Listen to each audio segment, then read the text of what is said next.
Alright guys, I'm Spencer Owen and this is The Rail.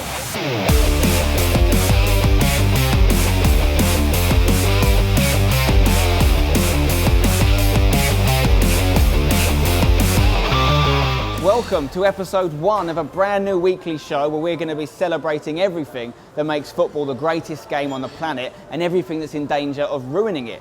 This week we're going to be following some Europa League action with fan-owned club Cork City as they make their first return to European football since going into liquidation. David Vjanic is going to Malta to watch one of the continent's smallest clubs make their European debut, and we're going to be catching up with everything that's been happening in Canada at the Women's World Cup with our friends from Kick TV.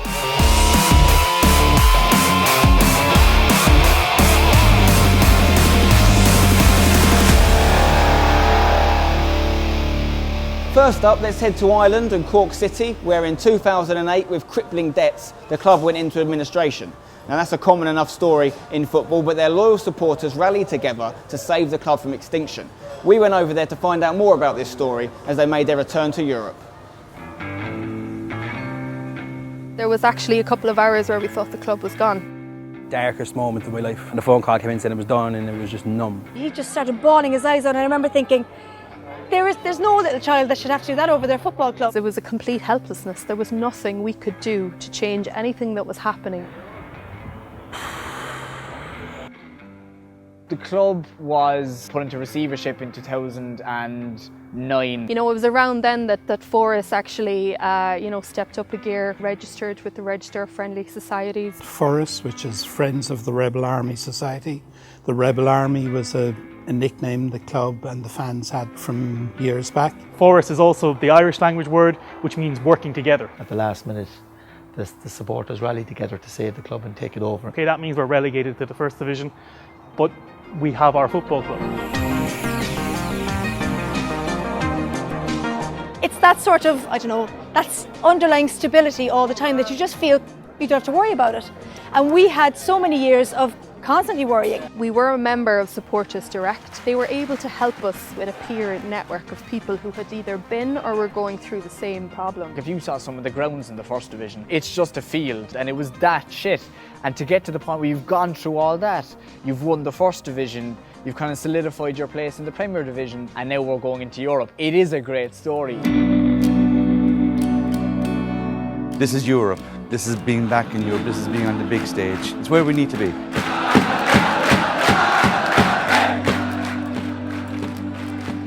It's now all about the football. It's not even a case of I don't go around the place saying, oh, I own a football club, because that's not part of it. But just for me as a fan who has gone through all the shite with bad owners, for me knowing that my club will never be in that situation again because it's fan owned is fantastic.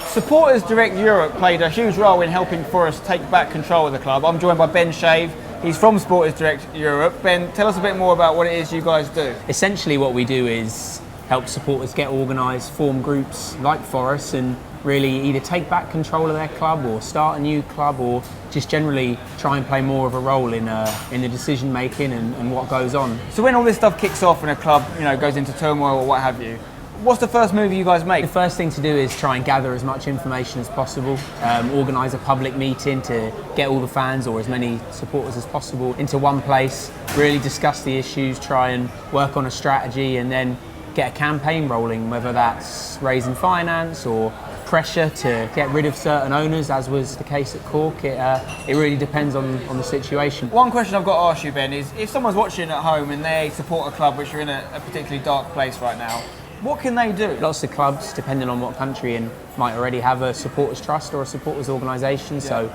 you can join them, you can get involved in the campaigning work that they might be doing.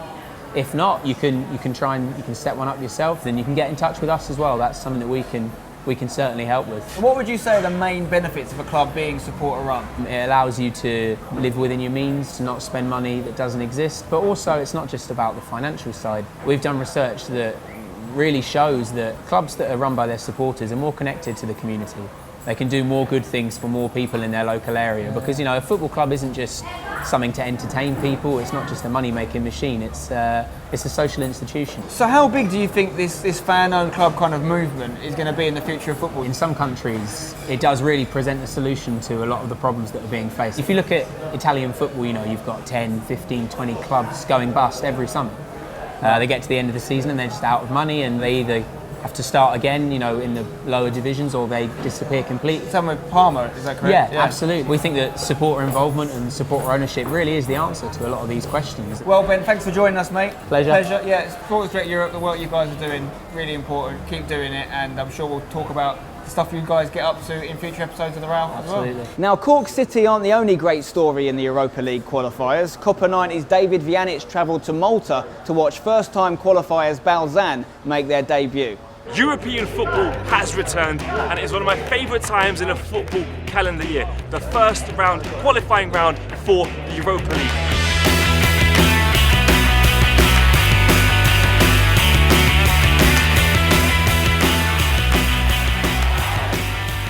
If anyone told us 4 or 5 years ago we'd be playing Europa League, we would have thought they were dreaming, you know, we would have laughed. But here we are, so, you know, who knows? Right, I'm joined by Vuj now, who's going to tell us more about his experiences in Malta. Tell us a little bit about what you thought the game meant to the people of Balzan.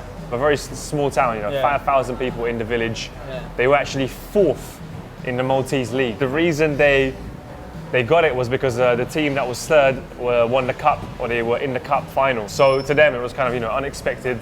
They're in this first round, and I think it was just like a moment of joy. It was a moment of kind of ecstasy, a moment of happiness to get more exposure, to be there for the first time in their history. It's just nice to see, and to the players as well. They really gave it their all, but the quality was evident that, you know, they're not up to par to a professional football team from Bosnia, 2nd in the league. Željezničar have a great history. Football isn't just this linear thing which exists in the Premier League, the La Liga, and the Barcelona and Real Madrid. It exists from grassroots all the way to the top. And when these teams who don't get that taste get that honey, a bit of that European honey, it's wonderful to see. Describe like the comparison between a Europa League game in Malta. These Maltese fans are seeing their team playing this competition compared to a normal league game in England. I find that most of the crowd know the players.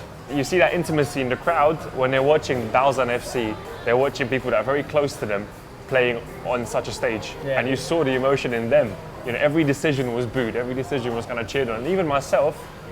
You know the underdog story behind it, so you're more passionate about it. Every attack is almost like come on. All right, Vuj, thanks very much for telling us all about your adventure in Malta, spreading the good word of the Europa League. If you guys have been to any exciting Europa League games, let us know about your experience in the comments below. Last up today, we've got a recap from the Women's World Cup, compliments of our friends from Kick TV.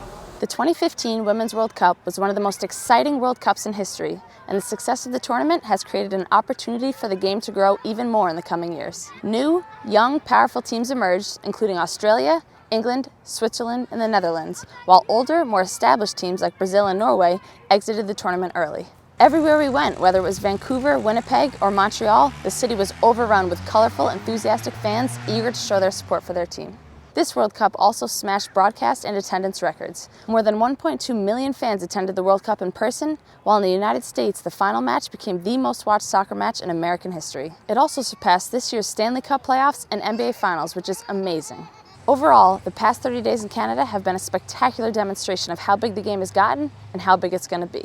There you go. Big thanks to our friends at Kick TV for providing us with that recap. Some thoughts from me on the Women's World Cup. Well, I mean, I can't talk about them without talking about these guys. The Lionesses, the England women's team, did us very proud. Really impressed with the Lionesses' performance, really impressed with their passion as well. To see them celebrate the way they did after picking up 3rd place was great to see, because they were going crazy. They were celebrating, they were running to the substitute, to the coach. It really meant something to them. I've got a feeling if the men were ever to finish 3rd again in a tournament, they wouldn't celebrate in that same way. The men's game definitely more influenced by money, less passion on the line, so it's really refreshing to see that. There was, of course, a few moments of controversy in this Women's World Cup, the first being the fact that all the games were played on artificial turf as opposed to real grass that we see in the men's game. Now, the women weren't happy about this, and rightly so. They actually filed a lawsuit against FIFA complaining on grounds of gender discrimination. They did drop the lawsuit eventually, but I think they had a good point. The Women's Super League is starting up again this weekend. The Women's FA Cup final is going to be at Wembley Stadium this season for the first time